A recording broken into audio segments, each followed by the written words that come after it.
Bueno, buenos días.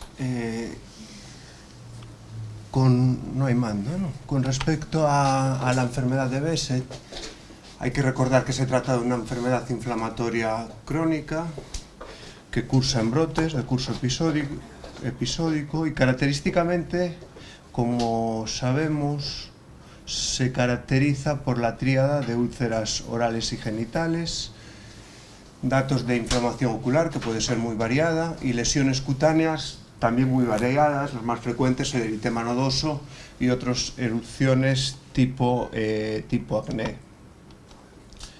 Fue reconocida por primera vez, según refleja la literatura, por Hipócrates ya en el siglo V a.C., pero realmente es en el año 1931 cuando un oftalmólogo griego, Adamantiades, realizó la primera descripción clínica de la enfermedad.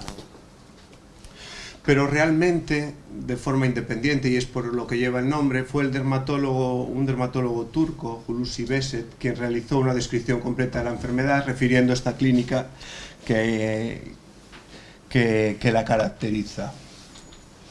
En memoria de la contribución que Benedicta Adamantiades hizo a la enfermedad, algunos autores en la literatura, sobre todo autores griegos, lógicamente, consideran más correcto nombrar a este proceso como enfermedad de Adamantiades-Behçet. Se trata de una vasculitis crónica y recidivante, etiología autoinmune, se engloba dentro de las enfermedades autoinmunes y está asociada con el HLA-B51.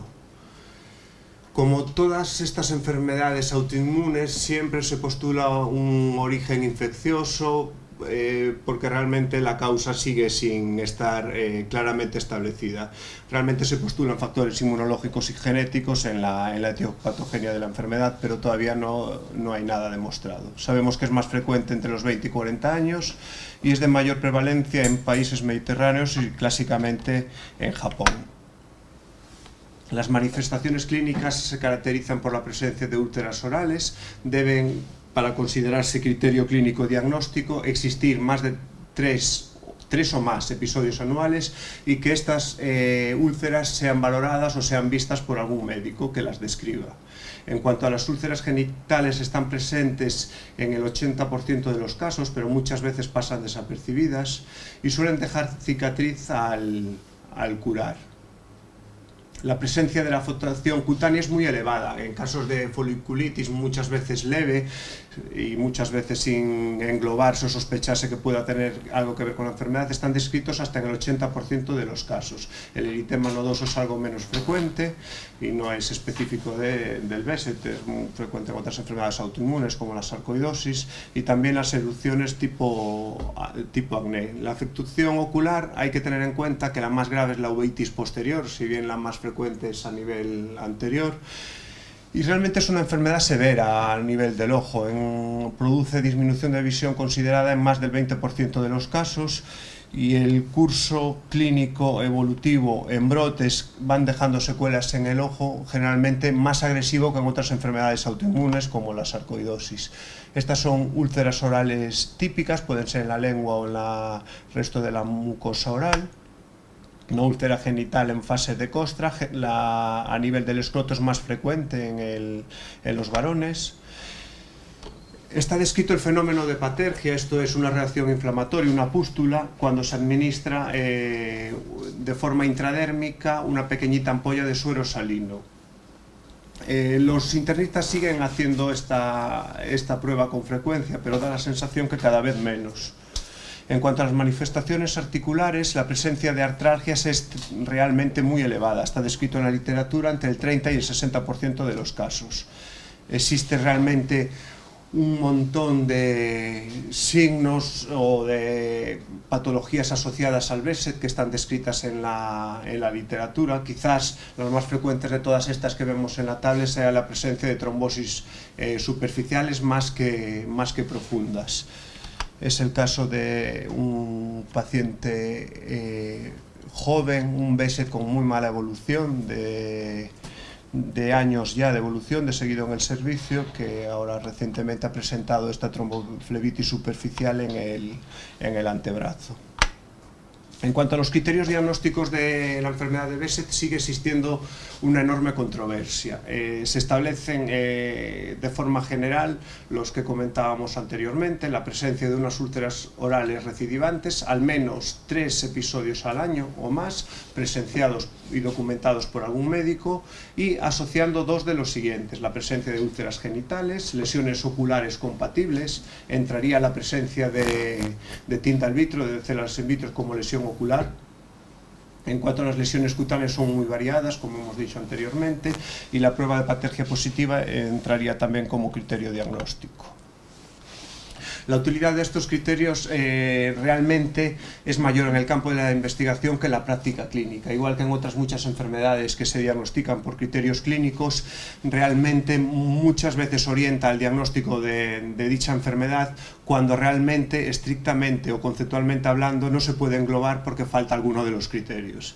Y esto es lo que pasa: existen pacientes que, sin cumplir completamente los criterios de inclusión, presentan una clínica altamente compatible. Existen casos en los que no aparecen con la suficiente periodicidad las lesiones orales, estos 3 episodios que decimos al año, y sin embargo el resto de los signos se englobaría ya para poder diagnosticarlo como Behçet. Por todo esto, en el año 2003, en Japón, porque es mucho más frecuente la enfermedad, se realizó una revisión de los criterios clínicos y se crearon unos síntomas adicionales para tener en cuenta la enfermedad y poder así hablar de diagnóstico probable o diagnóstico posible o sospecha de enfermedad. Incluyen, aparte de los que hemos contado, la presencia de la epididimitis y lesiones gastrointestinales y cualquier tipo de lesión vascular inflamatoria como vasculitis. De este modo, establecen criterios diagnósticos para cada tipo de enfermedad, pues eso, hablando de Behçet completo, incompleto, sospecha de enfermedad de Behçet o lesiones especiales que pudieran ser sugestivos en algún momento de enfermedad de Behçet. Es un poco lo que acabamos de decir con anterioridad. Realmente esto en la práctica clínica parece bastante difícil llevarlo a cabo. Debemos recordar que la positividad del HLA B51 no es criterio diagnóstico para el Behçet. En cuanto a la afectación ocular en la enfermedad de Behçet, típicamente está descrita una uveitis anterior recurrente y aguda con ese hipopion móvil y transitorio que, de forma característica en la literatura, está descrito como muy fugaz, muy transitorio, que a veces solo dura las primeras 24 horas. Realmente en la práctica clínica parece no observarse con la frecuencia que los manuales clásicos lo describían. En cuanto a la retinitis, es realmente invasiva y grave muchas veces, con la presencia de infiltrados superficiales y en muchas ocasiones necróticos. La vasculitis retiniana, muy frecuente, en ocasiones puede producir oclusión vascular, afectando generalmente a la vena mucho más que a la arteria. Es frecuente la presencia de extravasación por una exudación retiniana aguda, por la vasculitis no oclusiva que con frecuencia tienen estos pacientes en las venas de la retina. Y generalmente está descrito que la vitritis es universal, en ocasiones grave y muy persistente. Ciertamente pacientes con Behçet realmente controlados con terapia inmunosupresora o medicamentos biológicos, generalmente en las revisiones, aunque no notemos clínica aguda, es muy frecuente ver siempre células en vitro, sin que eso quiera decir que estamos ante un nuevo brote.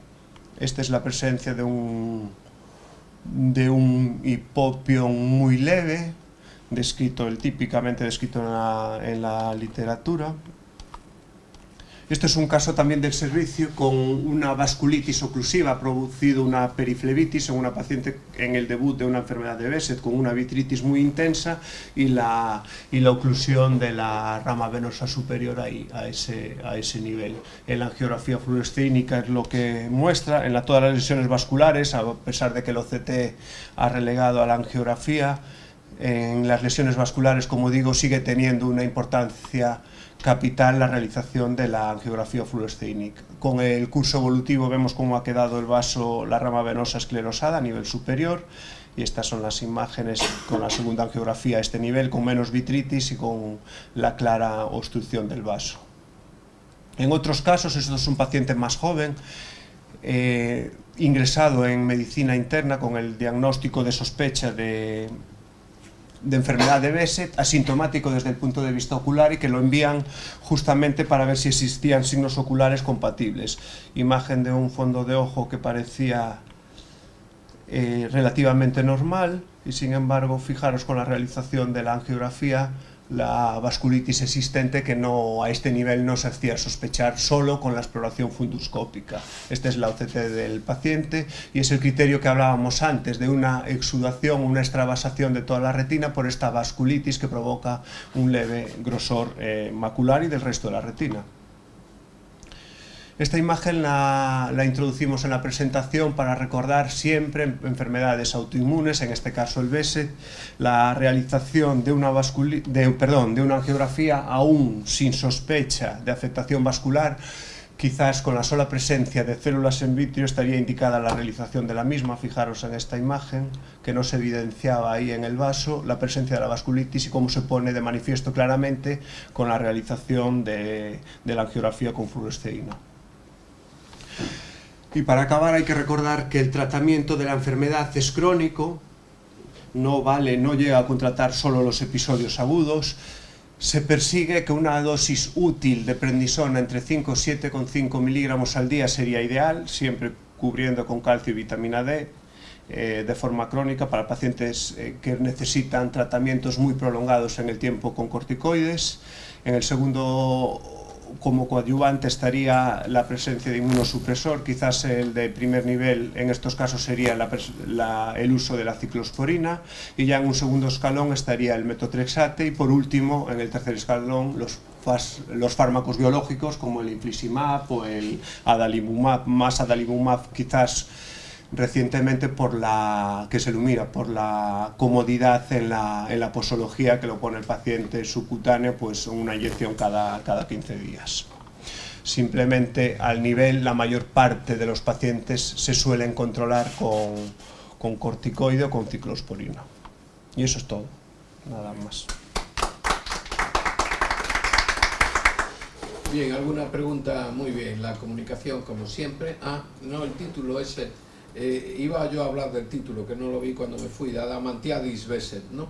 Porque no está, siempre era un caballo de batalla del doctor de Ligianidis, que se tenía que llamar Adamantiadis Behçet y no solo enfermedad de Behçet, ¿no? Quizá por aquello del nacionalismo. Y nada, darte la enhorabuena, como siempre, porque cada vez que coges a un paciente eres como un perro de presa y al final salen todos diagnosticados, aunque tengan de esas uveitis raras, y no hay más que ver lo último con la publicación del libro sobre la sarcoidosis ocular, donde muchísimos pacientes que pasaban desapercibidos hoy son diagnosticados de sarcoidosis ocular, sobre todo. Bien, quería decir algo. Ahí vi que el hipopion llevaba la tisis bulbi. ¿Se ve tisis bulbi? No, lo puse en el mismo tal. Quería decir que las manifestaciones oculares, desde la presencia de un hipopio móvil y transitorio, que muchas veces los pacientes con Behçet realmente es una enfermedad muy agresiva. Gente joven con Behçet, con episodios repetidos que con frecuencia pueden acabar llegando a la tisis bulbi. No la relación directa, que tal está más pesado. ¿Cuál es la evolución de la enfermedad? ¿Cuál es? O sea, una persona con Behçet, ¿cuál es su futuro? Que es lo que yo no sé, porque claro, a nivel ocular, a nivel médico. Realmente yo creo que es una enfermedad más agresiva, está descrito así, en los casos que tenemos aquí, comparándolos con otros autoinmunes, como generalmente la sarcoidosis, porque es en lo que más pacientes hay, es más agresiva, mucho más agresiva el Behçet. Los infiltrados que en ocasiones hay en la retina, las vasculitis como oclusivas como yo creo que eso es una percepción de los que vemos, no parece que sea tan severo en pacientes por ejemplo, con sarcoidosis como el Behçet. Yo creo que el Behçet es una enfermedad agresiva, muchas veces de difícil control y con frecuencia de cambio de tratamiento continuamente a nivel sistémico, de inmunosupresor, de biológico, luego de efectos secundarios de un biológico, volver al anterior. Me parece de un manejo complicado hasta controlar la inflamación. Sí, yo también lo creo, pero ¿cuál es su final? Es decir, son pacientes que mueren jóvenes, son pacientes que son longevos. Pues no lo sé. ¿Cómo Las expectativas no lo es, sé. es lo que yo pregunto, porque no sé, quizá nosotros los vemos en el brote cuando son jóvenes y luego se pierden esos pacientes, quizá por su problema general. Es lo que yo quiero preguntar. Sí, hombre, yo creo que igual que otras enfermedades, vuelvo a lo de la sarcoidosis, muchas veces parece que se inactivan y los pacientes pueden estar sin tratamiento. El BSET no es así, son muchas complicaciones a todos los niveles que yo creo que sí que tiene que mermar tanto afectar a la morbimortalidad, seguro. Vamos, no sé realmente la cifra, ni la esperanza de vida, ni cómo va, pero realmente es así, es así, es una enfermedad agresiva. Y es más agresiva en hombre que en mujer, ¿no? O sea, se ven más hombres que mujeres con enfermedad de BSET. ¿O tienen la misma incidencia tanto en hombre como en mujer? Pues no lo sé, no puedo responder claramente, la verdad, porque no lo sé. Es más en mujeres. No, a mí me parece que es más en hombre que en mujer. En la revisión pone eso, que es más frecuente un poco en varón que en Pues yo mujer. casi todos los casos que he visto eran en hombres. Di tú que, bueno... La literatura dice eso, en la diapositiva. ¿Qué dice? ¿Que son más mujeres? Que es más no, en varones. En varones y raza mediterránea, países mediterráneos. Sí, pero Japón de Mediterráneo tiene poco, ¿eh? Sí, es más bien pacífico. de la enfermedad es muy frecuente. Bueno, ¿alguna pregunta para el doctor? Hay que preguntar más, ¿eh?